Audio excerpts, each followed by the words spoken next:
1. El cielo se nubló repentinamente a las, 3 de la tarde. No tengo la hora bien presente, pero recuerdo que el sol brillaba fuerte y que hacía mucho calor. No fue un eclipse, pero sí algo muy parecido. Al salir a la calle a ver qué estaba pasando, me encontré con algunos vecinos que se estaban haciendo la misma pregunta. Al mirar al cielo, lo único en que podíamos pensar fue que el clima había cambiado drásticamente y de un momento a otro se había formado una tormenta. Febrero loco, dicen por acá. ¿Sabes qué fue lo más inusual? Que no se sentía la humedad en el aire que acompaña al mal tiempo. Lo que todos percibimos fue una constante descarga de electricidad que o bajaba del cielo o subía del suelo. Como cuando te pasan un globo por el brazo y se te erizan todos los vellos. Tormenta eléctrica, pensaron aquellos que no querían imaginarse otra cosa. Aquel fenómeno duró tanto que la gente volvió a sus casas a resguardarse de lo que fuera que estuviera por suceder. Con tal oscuridad afuera, adentro de las casas se necesitaba iluminación, así que en toda la colonia se fueron encendiendo las luces poco a poco. Mi madre me pidió una y otra vez que si me atrevía a contar la historia no dijera dónde ni compartiera nombres. Lo único que te puedo decir es que sucedió en el estado de Puebla, en una colonia pequeña casi al borde de la localidad, y no fue hace mucho. Este extraño fenómeno terminó con un golpe seco que hizo retumbar la mayoría de las viviendas. Sonó al mismo tiempo en que la sombra desapareció. Se escuchó como si un bloque de piedra hubiera caído del cielo o como si algo hubiera sido arrancado del suelo. Nadie vio qué fue y nunca se supo. Ya se había empezado a hacer tarde, así que las luces que estaban encendidas en las casas se quedaron así hasta la noche, menos en una de todas ellas. En cierta casa las luces se apagaron y no se volvieron a encender. Sus habitantes llegaron a decir que fue como si el rudimentario cableado hubiera muerto o desaparecido. No eran los focos, tampoco eran los contactos, mucho menos la línea que bajaba del poste. Un vecino que sabía de electricidad les fue a revisar. No encontró nada mal, más bien no supo qué fue, pues según se recuerda que dijo, en el estricto sentido, en esa casa debería haber luz. Se estuvieron preocupando tanto por eso que no se dieron cuenta de que había ocurrido algo malo, algo muy malo dentro de ese domicilio. Tal vez fue porque no había luz adentro o porque el golpe que lo terminó todo sonó más fuerte afuera de esa casa, pero pasó un buen rato antes de que alguien se diera cuenta de que los niños que habitaban ese hogar no estaban ni en su habitación, ni en su casa, ni en la calle. Desaparecieron sin hacer ruido y sin dejar rastro. La señora dijo que pensó que estaban dormidos, por eso se tardó tanto en empezar a buscar. Salió a buscar a casa de una vecina, luego con la otra.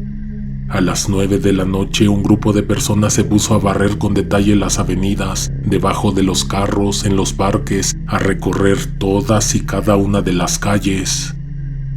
Aquel lugar no era muy grande, el trazado urbano era sencillo y escaso. Lo que preocupaba era que al final de algunas calles había monte, había baldíos y estaba el vasto inicio de los llanos. No voy a decir que desperdiciaron su tiempo buscando en estos sitios, pues nadie se podía haber imaginado a dónde habían ido esos niños. Lo único que diré es que se les olvidó mirar en otras direcciones. Hacia arriba, por ejemplo. En la casa en donde desaparecieron los chicos no se pudo volver a reinstalar la energía eléctrica. El primer electricista, luego otro y después la compañía de luz lo intentaron, pero es que había algo que no podían comprender, algo que impedía que volviera a correr la energía eléctrica por los techos y paredes de esa casa. Ni siquiera una nueva y tal vez improvisada instalación funcionó. Las únicas luces que pudieron invitar a entrar al domicilio fueron las de algunas velas y veladoras que colocaron por aquí y por allá. La madre de los niños vivía desesperada y angustiada. No dormía, iba de un lado para otro de la casa, preocupada, pensando, hasta que 1 o 2 días después encontró lugar en una silla que colocó muy cerca de la televisión. Pasaba horas mirando la pantalla como si algo se estuviera transmitiendo. No obstante, ante sus ojos pasaba solamente un carrusel de cuadros de colores: amarillo, azul, verde, morado, naranja. La gente que vivía cerca entraba a la casa para querer hablar con ella o para consolarla. Le tenían lástima, pues había ocasiones en que se veía totalmente perdida. La justificaban, mas no la entendían. El dolor podría ser mucho más grande del que uno se puede imaginar. Sin embargo, ella dejó de buscar a los chicos.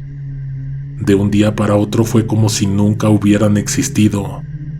Lo único que hacía era mirar los colores en la televisión. Tú sabes por dónde va la historia, creo que te lo puedes imaginar por la manera en que he ido contándote las cosas. No obstante, debes creerme que a la mayoría les costó trabajo poder conectar los acontecimientos que ocurrieron desde que aquella gran sombra oscureció la colonia. No se tenían noticias de los desaparecidos, nadie los vio caminar por las calles, nadie vio a un extraño entrar a esa casa, nadie fue testigo del secuestro. Prácticamente se los comió la tierra. La madre de ambos a veces sollozaba, a veces reía escandalosamente frente al televisor, a veces hablaba como si estuviera acompañada. Una noche la señora salió de la casa por ahí de las 2:30 de la madrugada. Para que veas que siempre hay alguien pendiente de lo que está ocurriendo, más de uno la vio, más de uno supo que deambulaba por las calles. Esa mujer caminó tranquilamente hasta donde terminaban las casas, hasta donde la calle se convertía en nada. Ahí alguien la estaba esperando. Solo que no era evidente para quien decidió seguirla, para aquel vecino cuya curiosidad lo hizo salir de casa y caminar sus mismos pasos, guardando una distancia considerable para no hacer tan evidente que la estaba escoltando, por decirlo de alguna manera. Algo o alguien estaba comunicándose con ella. Del vacío salían ruidos que no parecían palabras, pero que lo eran. La mujer no respondía, solo escuchaba. En un momento sus pies se separaron un poco del suelo, según el único testigo de la escena. Cuando esto sucedió, la persona que la estaba siguiendo para ver a dónde iba, decidió caminar, luego correr. No había una luz que viniera del cielo y que estuviera absorbiendo a la madre de los niños desaparecidos, como en las películas. Lo que sí había era una fuerza invisible que empezó a levantarla. Efectivamente, había algo arriba de ellos, algo que flotaba sin hacer el más mínimo ruido. Yo creo que si eso hubiera querido llevársela, lo hubiera hecho. También hubiera abducido a la segunda persona. Sin embargo, como si un delgado enlace se hubiera roto, la mujer cayó al suelo. Surcando los aires a gran velocidad, la nave subió y desapareció. La mamá de los pequeños duró unos 10 segundos todavía en el trance. Cuando salió de este, dio un grito espantoso y empezó a manotear y a querer golpear a la persona que la había salvado, entre comillas. Estaba enojada, desesperada y sumamente frustrada porque, según ella, aquello que la estaba invitando a subir a la nave le iba a decir dónde estaban sus hijos. Nadie supo jamás de qué manera empezaron a comunicarse con ella, pues ni siquiera ella misma supo explicarlo. Las largas horas enajenada frente a la televisión se acabaron. También se acabaron los vibrantes colores que aparecían en la pantalla. Lo que surgió a partir de eso fue la idea de que algún día iba a poder encontrar a sus hijos. Solo tenía que esperar el momento en que aquella cosa bajara del cielo a hacer contacto de nuevo con ella. Lo que no sabía era que esto no iba a ocurrir nunca más. La nave volvió, pero para llevarse a otra persona.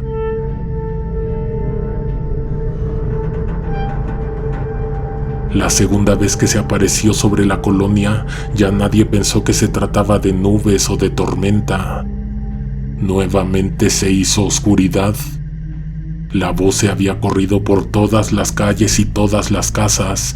Eso hizo que casi la mitad de las personas se resguardaran temerosas, mientras que otras se quedaron admirando el vacío que flotaba sobre de ellos. Aquellos que intentaron grabar el extraño fenómeno se encontraron con que sus celulares no respondían. Estaban drenados de batería o muertos. Aunque antes ya se había posado esa sombra sobre todos ellos, nadie sabía qué les esperaba. Los niños desaparecidos volverían o por el contrario, se irían unos nuevos. Cuando la luz en el cielo reapareció, cuando la nave se fue y nuevamente hizo temblar la tierra porque presuntamente dejó caer un bloque o arrancó algo del suelo, en una de las casas, al igual que la vez anterior, se fue la luz. En dicha vivienda solo habitaba una persona y esa persona fue precisamente la que desapareció. Nadie notó su ausencia ni cuando se hizo de noche y sus luces apagadas fueron las únicas que mantuvieron aquel hogar en las penumbras. La única cosa que alertó a los vecinos y que los hizo preguntarse qué había pasado con esa persona fue que los árboles de su patio poco a poco se empezaron a llenar de aves. Comenzaron a llegar diferidamente, aves negras, todas casi del mismo tamaño, poco a poco fueron abarrotando las ramas hasta que convirtieron cada árbol en un enjambre oscuro que vibraba, trinaba y se estremecía. Algunos vecinos intentaron echar un vistazo al interior de la morada para ver qué había pasado con esa persona, pero los pájaros lo impidieron. De distintas maneras se intentó ingresar, de llamar la atención de quien sea que estuviera adentro, aunque a juzgar por la aparente tranquilidad que había tras esas paredes, en ese lugar no había nadie. Con el paso de los días, estos animales empezaron a caer muertos y a tapizar el patio de pequeños cuerpos que habían quedado con las alas extendidas y mirando aterradoramente hacia el cielo. La gente esperó hasta que los últimos perecieron para hacerse paso al interior de la casa. Hasta ese momento lo más lógico para algunos era pensar en que había muerto repentinamente y esas aves solo estaban esperando la carroña. Cuando murieron, nadie supo interpretar lo que había sucedido, qué las llamó ni qué las mató. Adentro no estaba la persona, aparentemente. Lo que encontraron fue una fuerza extraña que mataba toda intención de acercarse hacia cierta pieza, en específico a la recámara del desaparecido.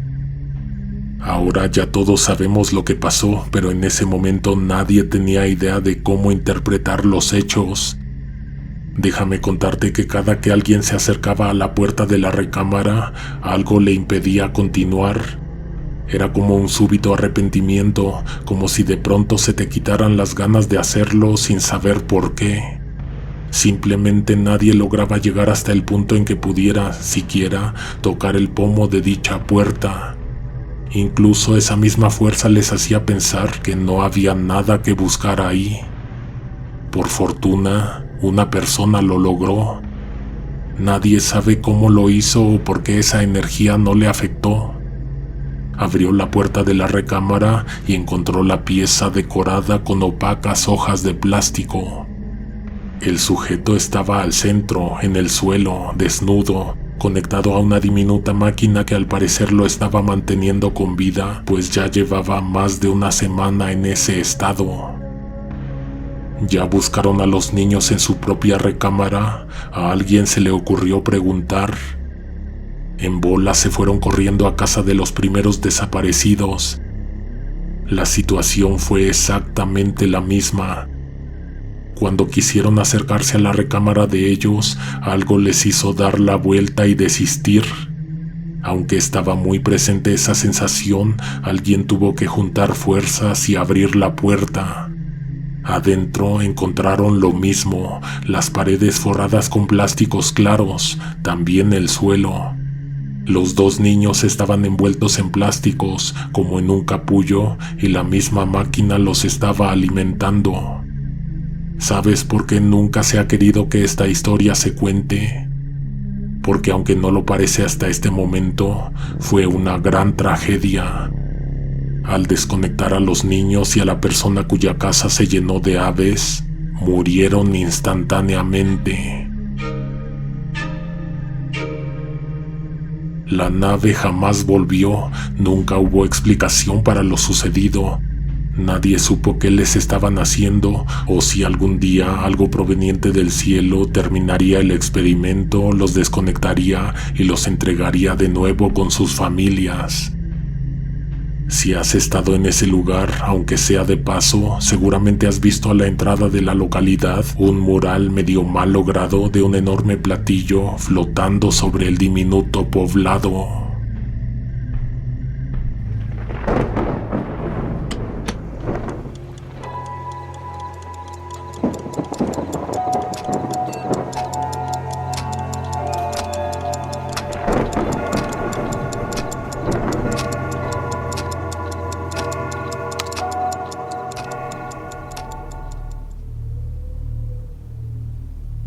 Dos. No recuerdo bien si fue en 2010 o 2011. No he tenido oportunidad de llamar al pueblo para preguntar. Mi prima es de Zacatecas, de hecho toda mi familia es de allá, pero muchos de nosotros vivimos en la capital del país. La última vez que estuve allá fue cuando a ella le hicieron sus 15 años. No sé si sea relevante contarte mucho de la fiesta, pues todo empezó normal. Todo estuvo tranquilo hasta que de pronto apareció una luz en el cielo. ¿Sabes qué es lo que más recuerdo de todo eso? El preciso momento en que todos miraron hacia arriba. El festejo no se hizo en un salón de fiestas, sino al aire libre allá en el rancho hacia el mero final del terreno. Había una carpa sobre las tarimas en donde se construyó la pista de baile, sin embargo, las mesas en donde se serviría la comida se encontraba a cielo abierto. En realidad no había motivo para tenerlo todo techado, pues era un día despejado. Cuando apareció la luz en el cielo, no era de día y tampoco de noche. Justo estaba comenzando a oscurecer, sin embargo, grandes y potentes reflectores ya habían sido instalados para iluminar el festejo. Al momento, todos nos encontrábamos esperando a la quinceañera.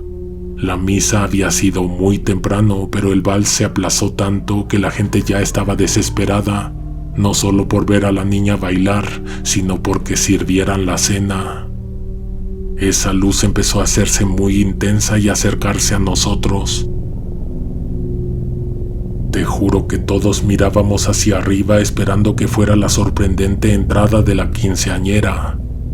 En otro pueblo, según se empezó a contar en las mesas, a una muchacha le contrataron una grúa para que la columpiara unos minutos y luego la posara sobre la pista. Eso pensamos todos, que a lo mejor mi prima bajaría en un globo. La muchacha arruinó la supuesta sorpresa al salir de su casa con su enorme vestido rosa.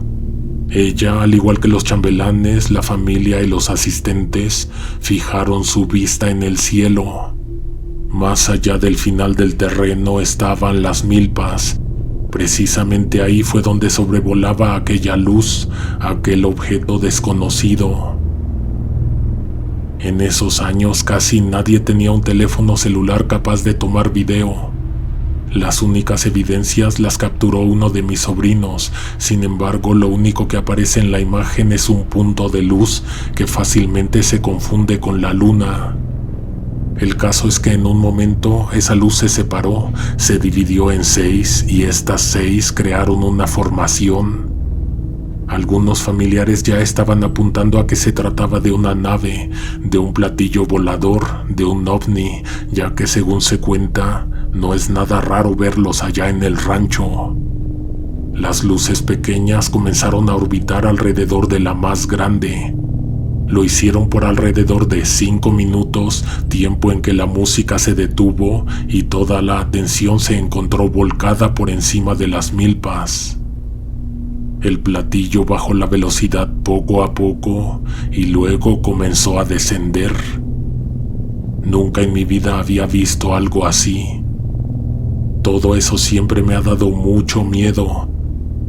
Estar solos en el universo me aterra, pero no estar solos me es aún más espantoso. Por más miedo o pánico que se estuviera sintiendo entre los asistentes a la fiesta, noté que nadie se levantaba de sus asientos, nadie se echaba a correr, pero tampoco nadie se acercaba. La nave se posó completa sobre el suelo. Lo supimos porque la tierra se cimbró y porque de entre los corredores que hay en el maizal salieron ráfagas de aire caliente y polvo. Se hizo silencio a la vez en que se apagaron los reflectores de la fiesta. Luego las bocinas chillaron, hicieron que los invitados se sobresaltaran y se taparan los oídos. Ese ruido, al igual que las voces y los murmullos de los asistentes, se disolvieron gracias a una ensordecedora vibración que vino del maizal. Algo estaba sucediendo frente a nosotros, pero no lo podíamos ver porque además de que había oscuridad, las milpas eran muy altas y espesas. Cuando ese ruido ahogado se calmó, a todos nos quedaron los oídos zumbando. Había silencio, mucha confusión, mucho miedo.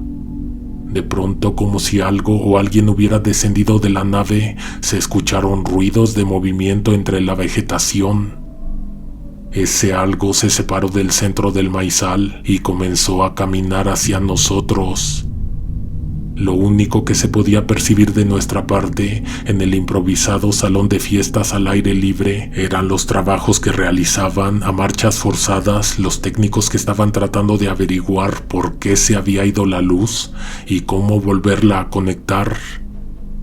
Cuando fue evidente que se acababa la superficie sembrada y aquello que se aproximaba a nosotros estaba por aparecer ante nuestras miradas, de súbito se detuvo.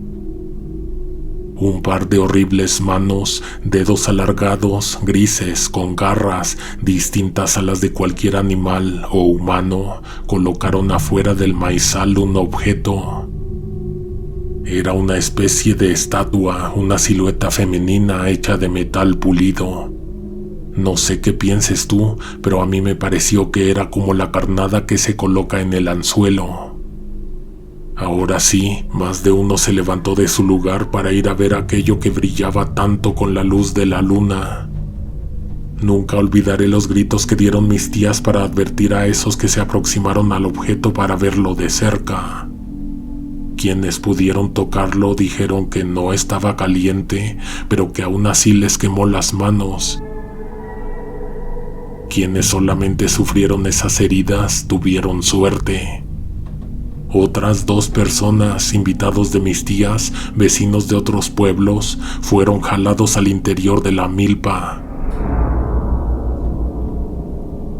Así es, tal y como yo lo había pensado, ese misterioso objeto era un señuelo para cazar gente.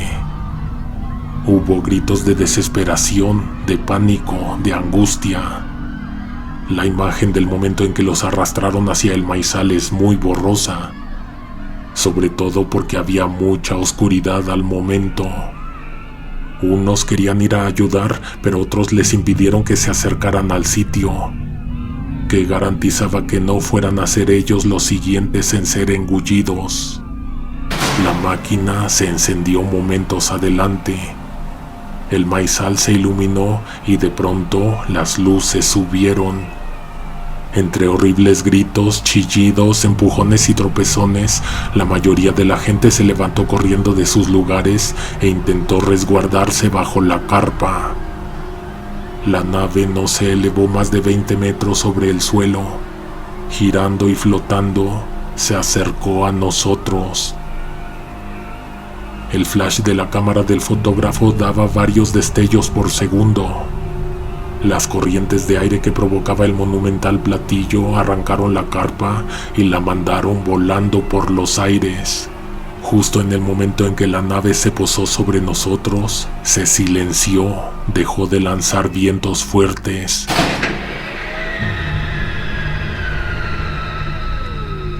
Una cálida lluvia comenzó a caer sobre de todos nosotros. Digo todos porque ya no había carpa en donde resguardarse. No sé cuánto duró ese horrible momento. Lo único que recuerdo es que de un instante a otro la nave ya no estaba. Nadie la vio desaparecer por tratarse de cubrir de aquello que caía en pesadas gotas desde arriba. Cuando se encendieron los reflectores de la fiesta, todos estábamos bañados de sangre o de algo parecido. Un líquido espeso y rojizo. La fiesta no se pudo realizar, no pudo continuar, la comida estaba estropeada, las cazuelas habían sido derribadas y todo estaba aventado en el suelo, el vestido de mi prima arruinado y la gente completamente en shock. La multitud se dispersó de inmediato. Las camionetas y los coches se fueron encendiendo y poco a poco fue quedando vacío el terreno. Debería haber fotos de lo sucedido, pero el fotógrafo nunca regresó a entregarlas. Creo que meses adelante se contrató un salón para hacerle la fiesta a mi prima, solo que entonces ya no pude ir o ya no quise ir. Por eso puedo decir que ha pasado tanto tiempo y yo no me he decidido a volver al rancho. Sobre todo porque mis tías dicen que no es la primera vez que se le acerca a la gente del pueblo una nave.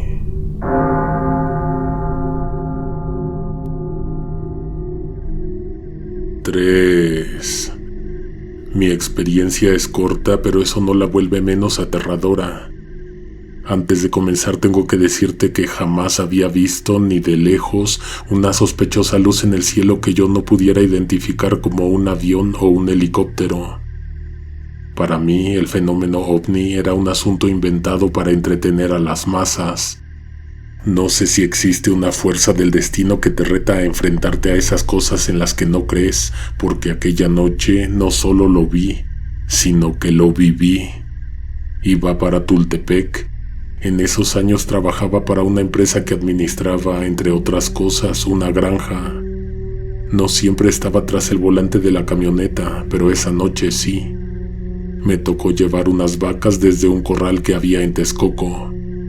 Viajaba sobre el circuito mexiquense cuando de pronto vi sobre la pista un tramo mucho más iluminado que el resto de la carretera. Parecía como si una lámpara del alumbrado público hubiera aumentado su potencia en 100 veces. Aunque hay un detalle, sobre este circuito no hay luminarias. Como en cualquier carretera, el camino se muestra gracias a los faros de los vehículos que en él circulan. Me pareció muy extraño, pero lo más que me pasó por la mente fue que tal vez alguien habría instalado un reflector para dar mantenimiento. No había señalización, ni conos, ni letreros luminosos que pidieran la disminución de la velocidad. Aún así, pisé un poco el freno. Me quedé muy atento de encontrar qué era lo que estaba pasando en ese tramo hasta que pasé con la camioneta debajo de ese túnel de luz que bajaba del cielo. En ese momento todo se detuvo. La camioneta se frenó, pero no intempestivamente. Lo que sentí fue genuinamente algo que nunca en mi vida había experimentado. El tiempo se detuvo. Yo podía respirar, pero muy despacio. Mis movimientos eran en cámara lenta, pero no mis pensamientos. Me desesperé muy rápido porque tenía la sensación de estar atrapado e inmovilizado. La luz se hizo tan fuerte que me cegó por completo. Intenté cerrar los ojos, pero todo lo veía blanco, sin importar lo que hiciera. No creo que haya sido más de un minuto, aunque se sintió eterno. De un momento a otro la luz se extinguió y la camioneta siguió su curso con la velocidad con la que iba antes de pasar por ese punto. Yo pisé el freno porque necesitaba recuperarme de lo que me acababa de ocurrir. No me quedaba muy claro qué era lo que había pasado y no pude evitar pensar en algún serio problema de salud. Respiré profundo, pero nada me dolía. Me llevé la mano a la frente, sacudí la cabeza, pero no hallé nada extraño en mí. Por los espejos pude ver que ya no estaba la luz sobre la pista. Se había apagado completamente. Al momento en que hice avanzar la camioneta, vi algo espantoso e inimaginable. Las 3 vacas que transportaba en la caja estaban sobre la carretera, pero no estaban en condiciones normales. Algo les había arrancado la piel. Sus cuerpos estaban al rojo vivo. Aquellos animales estaban tan asustados que se movieron rápido hacia el borde del camino y luego hacia un área arbolada donde desaparecieron. Me bajé del vehículo porque no creía lo que acababa de ver. Fui a revisar la parte trasera de la camioneta y efectivamente, el ganado ya no estaba ahí. Justo encima de mí en ese momento flotaba un disco que no hacía ruido. No sé si me miraba, pero sentí que en el momento en que fijé mi vista en él, como que se espantó, subió y silenciosamente se perdió entre las nubes. Al llegar a Tultepec no me atreví a decir lo de la luz, lo de la nave, ni lo de las vacas. Simplemente no supe cómo hacerle para explicarlo. Para salvarme de que pensaran que me había vuelto loco, me inventé una historia que al día de hoy me da vergüenza recordar.